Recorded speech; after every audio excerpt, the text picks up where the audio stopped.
Right, I've come down to Macclesfield Forest, one of the nicer areas around here I think.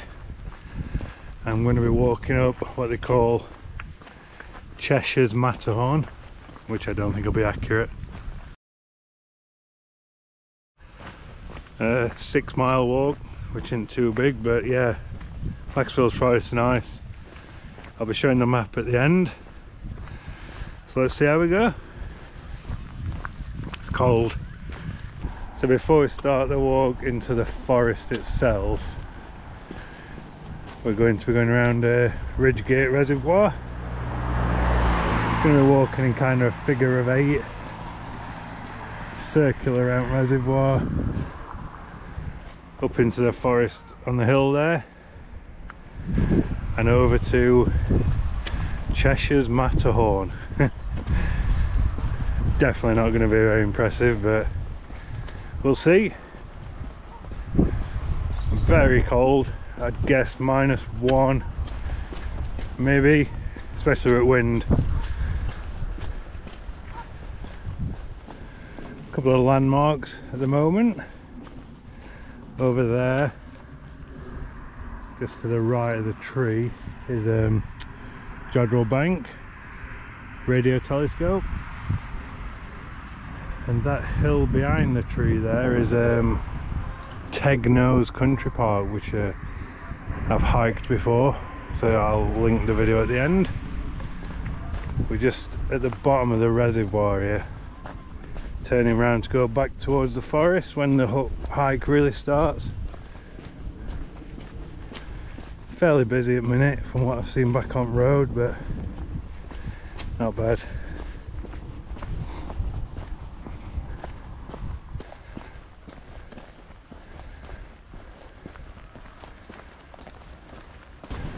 We've crossed over.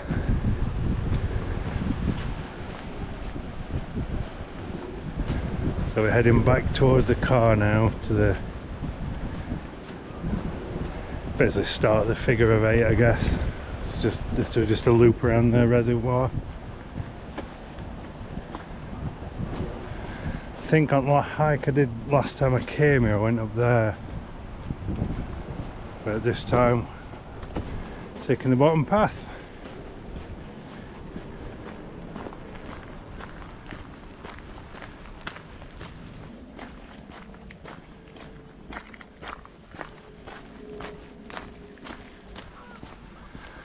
A brief bit of forest walking.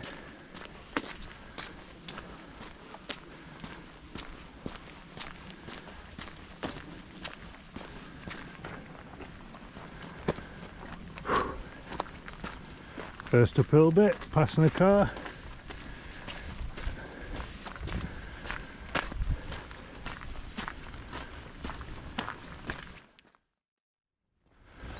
If you come on this hike, just aim for this car park.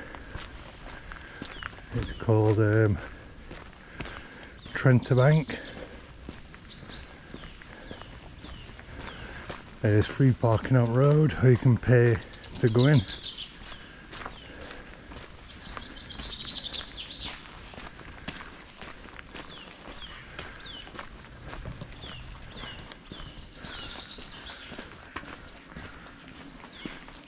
The first climb.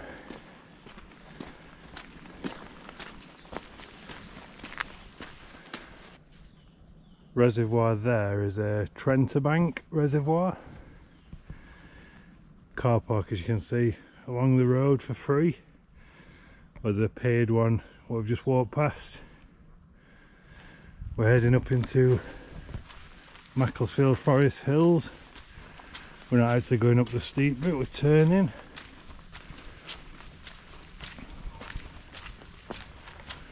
But yeah, we end up at, I think it's called Shuttlinslow, aka Cheshire's Matterhorn. So that's either tongue-in-cheek or it should be quite a good view. But yeah, we're into the forest now.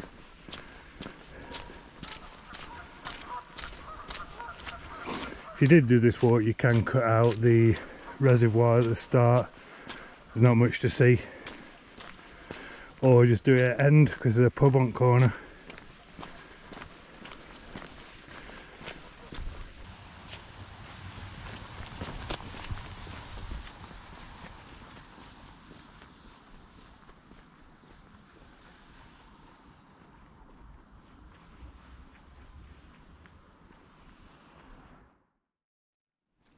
Yeah, I've done a few walks around here now and it's really chilled out.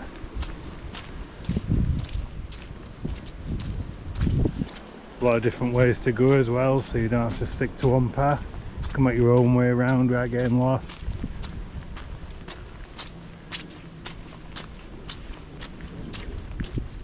First problem of the day. The path is flooded. That's where we're meant to go. So I'm guessing I'm gonna have to go into the forest. Kind of go around the ridge. I don't think it'll take us too far out. It's actually a nice walk, to be honest.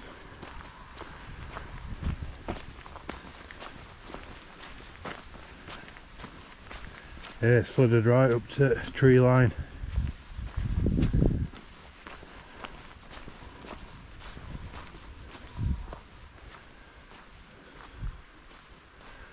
Not quite sure how to get across yet, so I'm going to carry on into the woods.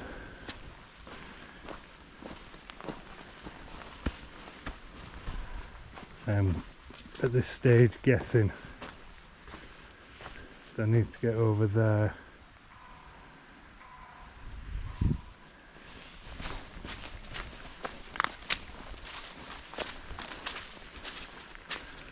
It's actually worth it, it's really nice in here. I'm well and truly winging it here. It's proper flooded everywhere I turn. Another one. Gotta get over here. So let's use this log. This'll be fun.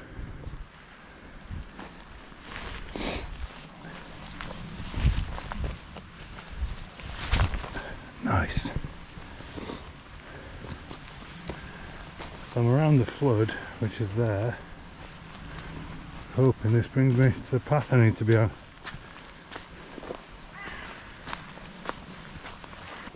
I think we've made it, but I need to get onto the road because we're going up the path across the road.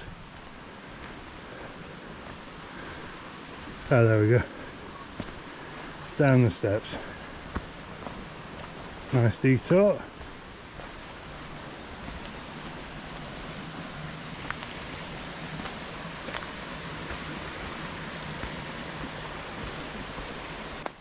It's an entry into my diary. Just on big climb just then. Cardio's good. I've improved my jogging this year already. So cardio's good, muscles, tone's good. It's just the fat loss I'm struggling with. Certainly need to tweak my eating a bit. I might go back to keto for March. Just go hard for a month, see if that makes a difference. But yeah, my mileage is certainly up with jogging. I kind of just need to keep pushing on and see it as long term and stop expecting immediate change.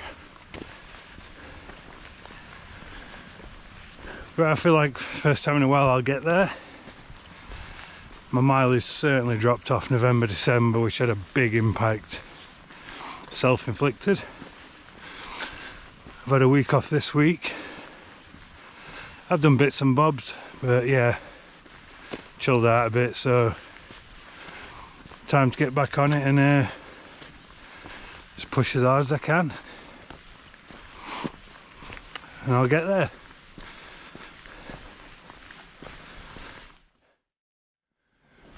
It's one of the climbs out the way.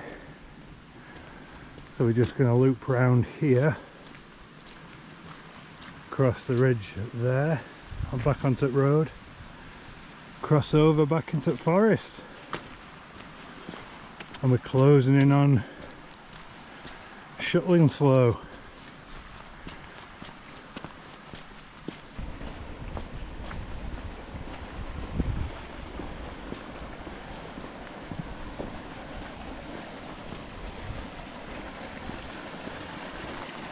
We will be heading towards Standing Stone.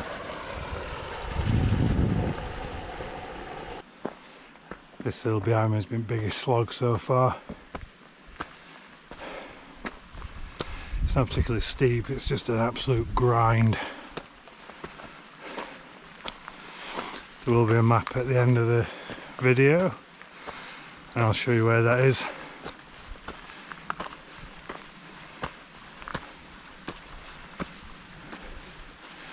This is why I think it might be better to do the reservoir at the end, so you can go to the pub, chill out a bit, get this hill done first.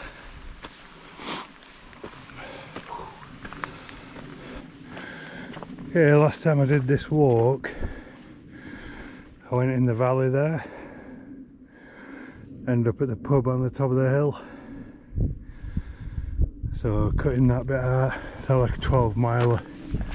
Carrying on here. That hill was a killer. Just to give you a bearing compared to where we were earlier, we're nearing the top of Maxfield Forest, and over there on the hill in the sunshine at the back there, that again is a Tegnose Country Park. So that's the valley we've come from. As you can see, fair old climb.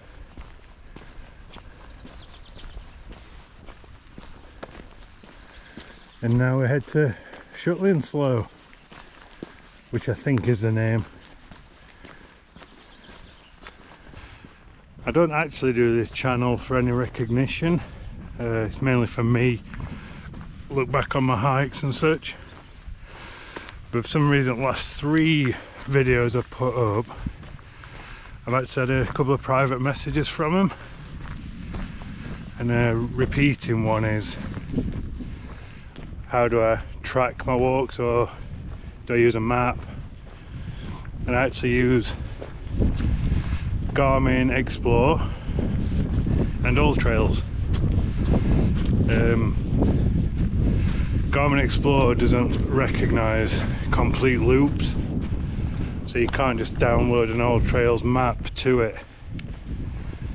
You actually have to get the AllTrails map up and draw it. So I normally have AllTrails map on my PC and just map it out on my phone on Garmin Explore, and that uploads it to my watch, which in turn gives me this.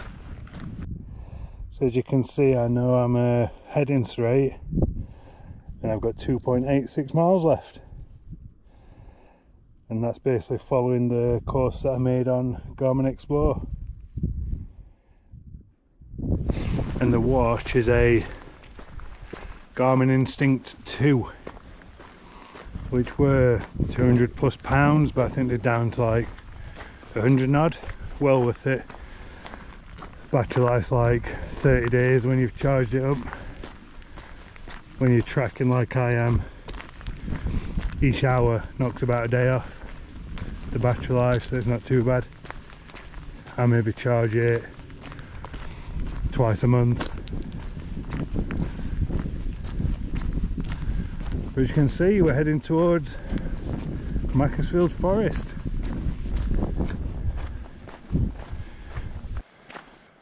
Parts of Macclesfield Forest are stunning, like that down there. Just a shame there's not more in England. Mostly cut down, like this side for example.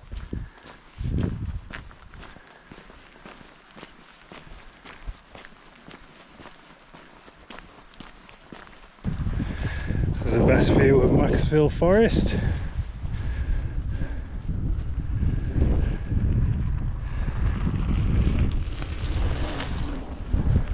Tegnose in the background there.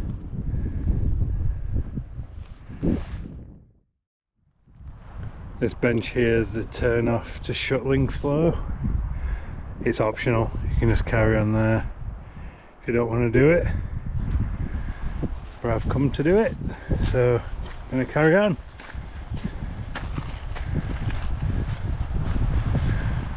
Oh, it's cold up here. There's no trees or out, so it's just cold wind. But once we're at the top, it's all downhill on the way back. Straight back to the car.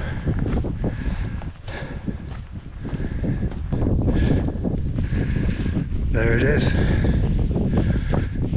The Cheshire Matterhorn. Looks pretty steep, to be honest. They're a fair old climb.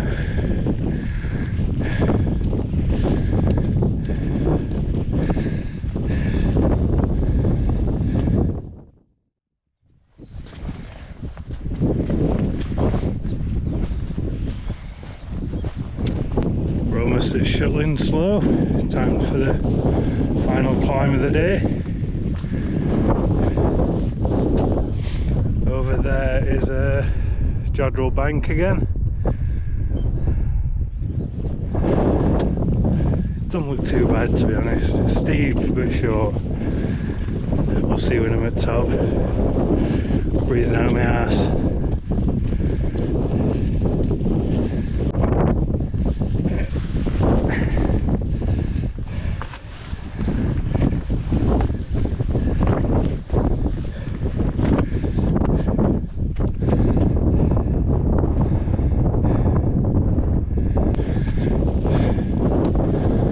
Nearly there.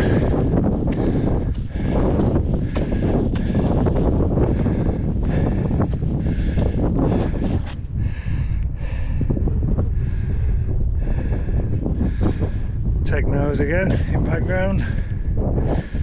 Maxwell Forest.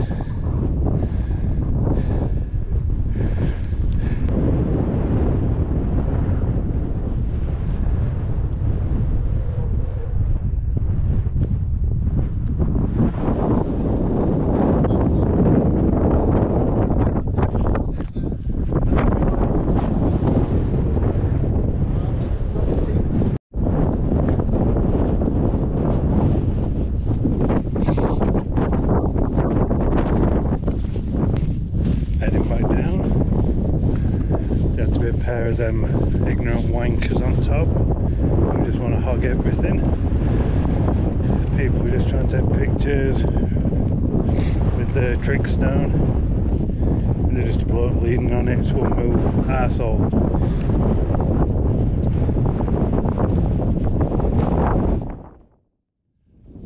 So that was Shuttling Slow, and now it is downhill all the way to car.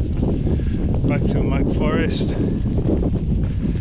think we have about 1.5 miles left. Good walk overall. I don't think it's a bad walk around Maxwell Forest, to be honest. You can pick your own and it'll be nice.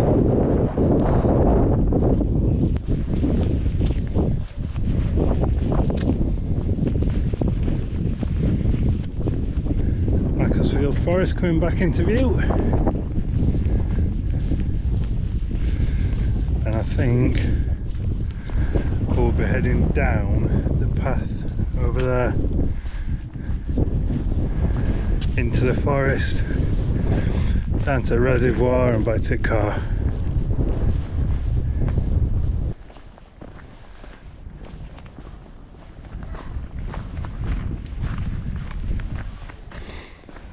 So we're back to where we started. That was the optional climb up Shuttling Slow. So we've got about a mile left to drop down to car.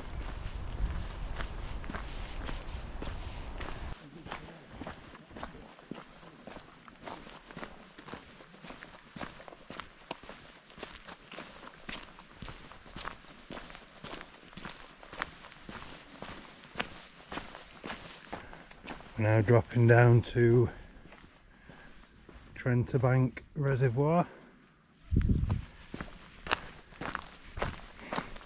Quarter mile left. Just made it back as it started to rain. Good timing. Good walk. 4 out of 5. Okay, so this was today's walk. As you can see there, start and end. That's Trenter Bank car park, but if we zoom in, you'll see there's parking all the way down there and parking all the way up there, which is free of charge. That's where I parked. You can pay for Trent Bank, it's got facilities, it's nice, so if it gets busy you'll probably get parked in there, but yeah, get there early because it gets very busy, especially in summer. And you can also park down this side of Ridgegate Reservoir. So yeah, you've got, parking wise, you've got a lot of choices. I think there's even parking at the top of the hill here. So you've got a lot of parking options along the route. But yeah, like I say, we park there. Entire bottom section you can easily cut out, but we'll go through that now. So like I say, we started about there, headed toward Ridgegate Reservoir. Walk along the road, or there's a path just at the side. Not very scenic, not much to see, to be honest. This was probably the nicest part, so you could cut that out if you wanted to cut out about 1.5 miles maybe. You cross back over, back past the car, and this is where the walk begins. Now this section was a part that was flooded on the video, and I ended up just cutting through there. However, if you do this walk, it's probably better going through there. It's far more scenic. You can kind of make your way to rejoin it here. So yeah, I recommend making the most of the forest because it's stunning, to be honest. I wish I'd have spent more time in there. Kind of skirted around the outside of it for most of the day. But yeah, as you can see, this was the climb.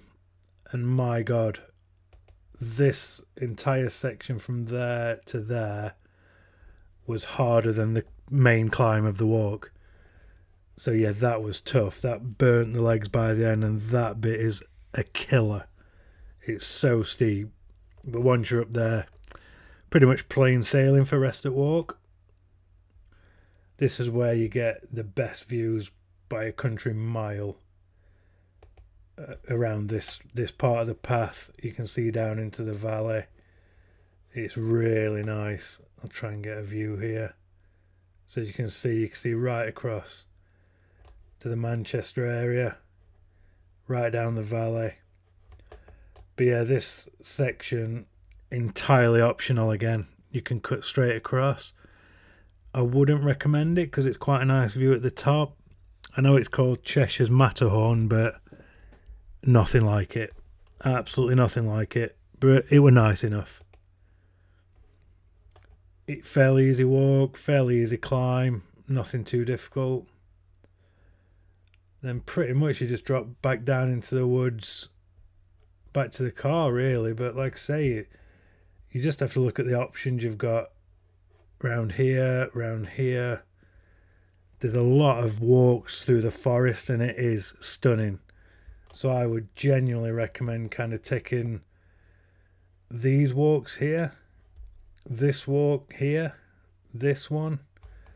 It's that nice. You've just got some really nice options rather than the route I took, which is a little bit boring, but still beautiful considering the area. But yeah, you could have had a lot nicer walk, taking in the deeper into the forest, I guess. But yeah, overall, really nice walk, really easy. Except for this section, which was the tough uphill. Probably a quarter of the walk was steep uphill. And yeah, it's just a nice area to be in. There's a lot of options, long and short walks, reservoirs, forests, farmland, hills. I think Shuttling Slough is actually a mountain, I'm not sure. But yeah, it's 1,600 foot elevation, I think. But yeah, it's a good walk. Recommend it for anyone. Tons of parking along the route. Don't just think you're stuck to the one car park, because you're not. I'd give it 4 out of 5. Probably 5 out of 5 if you did take some of these more central paths through the forest. But yeah, highly recommended, especially if you're in the area.